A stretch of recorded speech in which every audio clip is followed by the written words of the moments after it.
Yes, my dear student, class 12 biology. Okay, today we discuss about the leg operon. Okay, leg operon system या leg operon ये concept वहां से आया है जहां से ये सीखना होता है कि जीन कैसे अपना प्रोडक्ट बनाता है। जीन एक्सप्रेशन, जीन जो आपके डीएनए पर है, ओके, वो अपना फंक्शन कैसे करते हैं। कि जीन का फंक्शन क्या होता है, कोई ना कोई एक प्रोडक्ट होता है यानी प्रोटीन के फॉर्म होता है। ओके, सिंपल सी बात है। तो वही आपको समझाने की कोशिश की जाएगी कि एक जीन जो कि डीएनए के फॉर्म में है वो प्रोटीन कैसे बनाता है। ओके, तो वहां समझ लीजिए, प्रोकैरियोटिक में समझते हैं। देखिए, इसमें आपका जो है सेंट्रल डॉग्मा को थोड़ा ध्यान में रखिए। सेंट्रल डॉग्मा में क्या होता है, रेप्लिकेशन, फिर ट्रांसक्रिप्शन, फिर ट्रांसलेशन। तो हम मैसेंजर आरएनए बन चुका है, क्या बन चुका है, मैसेंजर आरएनए। उसके बाद आपका ट्रांसलेशन होता है। तो डीएनए से समझेंगे, क्या समझेंगे, डीएनए। ओके, तो ये क्लास 12 बायोलॉजी इरेज कर देता हूं यहां से। ठीक है, यहां बनेगा आपका डीएनए में आपके जो पार्ट्स हैं उनको समझ लीजिए। ठीक है जी, डीएनए में। ओके, डीएनए में पार्ट्स जो होते हैं वो हैं आपके आई रेगुलेटर होता है यानी कि आई जीन। ठीक है, आई के बाद है आपका प्रमोटर, पी फॉर प्रमोटर। उसके बाद है फिर ऑपरेटर, और उसके बाद है स्ट्रक्चरल जीन है, ओ फॉर ऑपरेटर। ये हो गया आपका स्ट्रक्चरल जीन। इसमें है Z/A। ठीक है जी, तो यहाँ आपके 3 जीन है, तो पॉलीसिस्टोनिक हो गया। कैसा हो गया, पॉलीसिस्टोनिक, Z/A। ओके, तो इंड्यूसर, प्रमोटर और ऑपरेटर ध्यान रखना है आपको। ठीक है, चलिए इसको डिस्कस करते हैं, समझ लेते हैं। इसको ही डिस्कस करना है, इसके लिए है क्या ये समझ लेते हैं। तो the concept of operon was proposed by Joseph and Monard. इस साइंटिस्ट के कंसेप्ट जो ओपरॉन है मॉडल, ठीक है, जीन कैसे फंक्शन करता है, proposed by the Joseph and Monard के group. The unit of prokaryotic gene expression. ठीक है, ये क्या है, जीन एक्सप्रेशन, यानी एक अपना जीन कैसे एक्सप्रेस करता है अपने आप को, वो आपको सीखना है। Leg operon consists of the 1 operator gene and 3 structural gene, 1 operator gene and 3 structural gene Z/A। आगे चल के ये प्रोडक्ट बनाएंगे। तो स्ट्रक्चरल जीन हो गए आपके 3, यानी कि Z है, Y है, A है। पॉलीसिस्टोनिक है, क्या है, पॉलीसिस्टम। I think you know about the polycystonic. Okay, when gene contain more than 1 gene is the polycystonic gene. Okay, चलिए, तो ये आपके 3 हो गए आपके स्ट्रक्चरल जीन।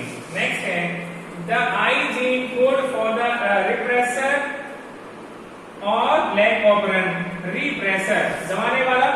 ओके, तो आई जीन हो गया। और ये प्रमोटर है, promoter is the site where the RNA polymerase bind to the transcription. तो आपका जो प्रमोटर है, ठीक है, P फॉर प्रमोटर, वो क्या है, साइट होती है जहां पर आरएनए पॉलीमरेज। अब देखो डीएनए है, तो आरएनए पॉलीमरेज से क्या बनेगा, आप जानते हैं, मैसेंजर आरएनए। तो वो आपका मैसेंजर आरएनए के लिए स्टार्ट होगा, यानी कि ट्रांसक्रिप्शन स्टार्ट होगा। तो ट्रांसक्रिप्शन के लिए प्रमोटर वह रीजन है जिससे कि आरएनए पॉलीमरेज एंजाइम बाइंड होता है। Promoter is the region where the RNA polymerase enzyme bind for the transcription. ठीक है जी, नेक्स्ट है ऑपरेटर। ऑपरेटर किसी भी मशीन को चलाने के लिए एक ऑपरेटर होता है, बस को चलाने के लिए ड्राइवर होता है। इसी तरीके से यहाँ ऑपरेटर समझ लीजिए। ऑपरेटर एक्ट एज स्विच, ठीक है, ऑपरेट, ठीक है, स्विच ऑपरेन, यानी स्विच का मतलब कब ये स्टार्ट होना है, कब बंद होना है, ये कौन डिसाइड करता है, ऑपरेटर। ठीक है, ट्रांसक्रिप्शन होना है या नहीं होना है, ये डिसाइड किसके द्वारा होगा, ऑपरेटर के लिए। स्विच ऑन ऑफ, ये डिपेंड करेगा। तो ये डिपेंड करता है, आगे पढ़ेंगे हम लैक्टोज। लैक्टोज अगर इकोलाई के बाहर प्रेजेंट है तो स्विच ऑन हो जाएगा, और लैक्टोज अगर खत्म हो गया, नहीं एब्सेंट नहीं प्रेजेंट है सेल के बाहर, तो वो स्विच ऑफ हो जाएगा। ठीक है, तो ऑपरेटर क्या कर रहा है, स्विच ऑन और of. Lactose is the inducer. ये क्या है, इंड्यूसर।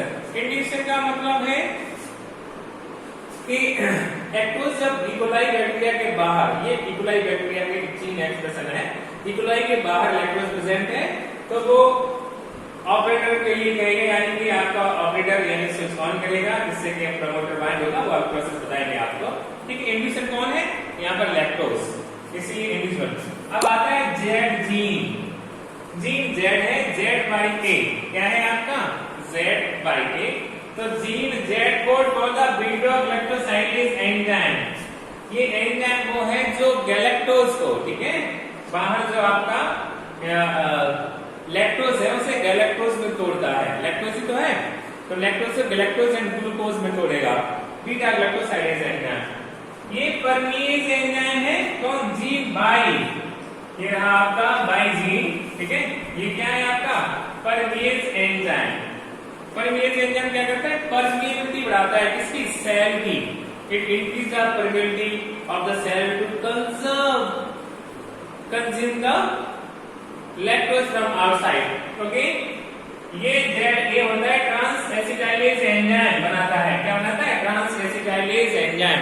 ये ट्रांसफर ऑफ एसिटाइल ग्रुप, ठीक है, ये एसिटाइल ग्रुप का ट्रांसफर करता है। ठीक है, चलिए, तो ये है आपके कुछ इनिशिएटिव्स, अब इनको हम समझ लेते हैं। ठीक है, चलिए, यस, ओके। तो इन एब्सेंस ऑफ इंड्यूसर, यानी लैक्टोज अगर बैक्टीरिया से बाहर प्रेजेंट नहीं है, तब क्या होता है कि जो आपका रिप्रेसर है, आई जीन का जो प्रोडक्ट है, वो बाइंड किससे हो जाता है, ऑपरेटर से। ये रहा आपका ऑपरेटर, यानी कि आई जीन का product bind to the operator. In this condition operator is off. Off means बस बंद है तो चलेगी नहीं, चलेगी नहीं तो आगे का काम नहीं होगा, यानी कि स्ट्रक्चरल जीन है जेड बाई ए, इनके जो प्रोडक्ट है वो नहीं बनेंगे। ठीक है, क्या होगा कि ट्रांसक्रिप्शन नहीं होगा, आरएनए पॉलीमरेज आगे इनिशिएट नहीं होगा और ट्रांसक्रिप्शन नहीं होगा, यानी कि जेड का प्रोडक्ट है बीटा गैलेक्टोसाइडेज, वो भी नहीं बनेगा। बाई का प्रोडक्ट है परमीज एंजाइम, वो भी नहीं बनेगा। और ए का है आपका ट्रांस एसिटाइलेज, वो भी नहीं बनेगा। यानी कि जब इन आपके लैक्टोज अगर बैक्टीरिया के बाहर नहीं है, बैक्टीरिया का खाना प्रेजेंट नहीं है, तो रिप्रेसर जीन यानी आई जीन का प्रोडक्ट किससे अटैच हो जाता है, ऑपरेटर से जाकर के। ठीक है, तो ये चेन को सिंथेसाइज नहीं होने देता है, यानी कि फंक्शन नहीं होता है। ओके, बात समझ में आई। तो जीन कौन सी जीन का, जो आपका इंड्यूसर है, आई जीन का जो प्रोडक्ट है वो बाइंड हो जाता है ऑपरेटर से। किससे बाइंड हो जाएगा, ऑपरेटर से। ओके, चलिए, तो ऑपरेटर सिंथेसाइज हो गए, यानी कि प्रोटीन सिंथेसिस नहीं होती है। आरएनए पॉलीमरेज मैसेंजर आरएनए बनाता ही नहीं है। जब मैसेंजर आरएनए नहीं बनेगा तो प्रोटीन कहां से बनेगी, यानी कि ट्रांसलेशन कहां पर होगा। ठीक है, तो पहले कंसेप्ट में ये है कि इंड्यूसर यानी कि अगर एब्सेंट होता है इंड्यूसर, लैक्टोज यानी बैक्टीरिया से बाहर, तो रिप्रेसर प्रोटीन आई जीन बाइंड किससे हो जाती है, ऑपरेटर से, और आरएनए पॉलीमरेज अपना फंक्शन नहीं करता है, तो ट्रांसक्रिप्शन नहीं होता है। ओके, चलिए, and structural gene Z Y A do not produce messenger RNA and enzyme. Simple सी बात है, मैसेंजर आरएनए प्रोड्यूस होंगे नहीं। In presence of inducer, यानी कि लैक्टोज अगर प्रेजेंट है तो जो आपका रिप्रेसर प्रोटीन है बाइंड टू द इंड्यूसर, किससे बाइंड हो जाती है, आपकी इंड्यूसर से। ओके, और ऑपरेट क्या हो जाएगा आपका, यानी टर्न ऑन, फिर आपका ऑपरेटर कैसा हो जाएगा, स्टार्ट हो जाता है। यानी ये बाइंड किसके साथ हो जाएगी, रिप्रेसर प्रोटीन से इंड्यूसर आपका जब बाइंड हो जाएगा तो ये जा ही नहीं पाएगा ऑपरेटर के पास। ठीक है, तो जिससे क्या होता है कि ऑपरेटर टर्न ऑन, ऑपरेटर कैसा हो जाता है, स्टार्ट हो जाता है। और ऑपरेटर स्टार्ट का मतलब है आपकी RNA polymerase start transcription. RNA जो आपका है पॉलीमरेज एंजाइम, वो इन तीनों एंजाइम के प्रोडक्ट, ठीक है, ZYA का प्रोडक्ट यानी कि बीटा ग्लूकोसाइलेज एंजाइम, ठीक है, अगला है trans acetylase enzyme, sorry permease enzyme और ट्रांस एसिटाइलेज एंजाइम बनाना शुरू कर देता है, यानी इनिशिएट कर देता है। और लैक्टोज क्या हो जाता है आपका, कंजप्शन स्टार्ट हो जाता है from the outside of the bacteria, ठीक है। तो ये था आपका लैक्ट ऑपरेंट सिस्टम। सेकेंड पॉइंट में ये है कि आपका जो प्रेशर प्रोटीन का जो बाइंडिंग है यानी कि इंड्यूसर है, वो बाइंड किससे जाता है, लैक्टोज से। तो वो ऑपरेटर ऑन हो जाता है और प्रोटीन सिंथेसिस आपकी स्टार्ट हो जाती है। पहले मैसेंजर आरएनए बनता है, फिर बनेगा आपकी प्रोटीन। इस तरह से आपका ये कंजप्शन ऑफ द लैक्टोज, ठीक है, यानी कि ऑपरेटर शुरू हो जाता है, यानी कि किसी भी जीन की सिंथेसिस शुरू हो जाती है। इसे आपने समझा लैक्ट ऑपरेंट के अकॉर्डिंग, जो कि इंड्यूसर बेस्ड है। किसका बेस है, इंड्यूसर बेस्ड। इंड्यूसर का मतलब बैक्टीरिया से बाहर लैक्टोज प्रेजेंट है तो उसके पचाने के लिए एंजाइम बनेंगे, और एब्सेंट है तो